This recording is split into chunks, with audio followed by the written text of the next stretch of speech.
Hello my friends, let's start 5 band resistor, how to get the value. Let's go! 5 bands naman. Yan. Kukuhanin natin kung ano ang value niyan. Yan. Sulat natin sa papel. Brown is 1. Yan. 1. Akyan po natin 1. Black is 0. Ito po ay orange. Ang orange po ay 3. Yan, 3.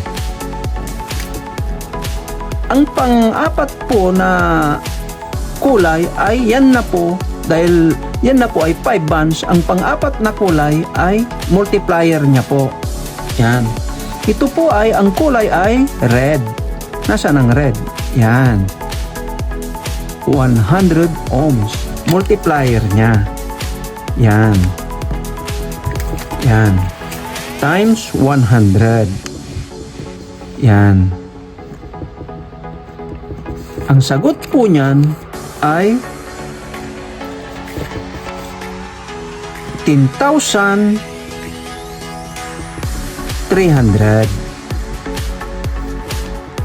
Yan.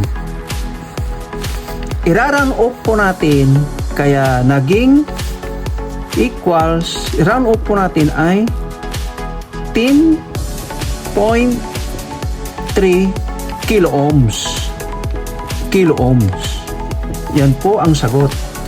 Ang tolerance niya po ay 5% plus or minus 5%. Yan po. Pag bumaba siya sa 10.3 ng 5%, okay lang po. Pag tumaas siya po ng value ng plus 5%, okay lang po. Ganyan ang pagkuha at pagsukat ng isang resistor. Yan po. Yan po ang sagot.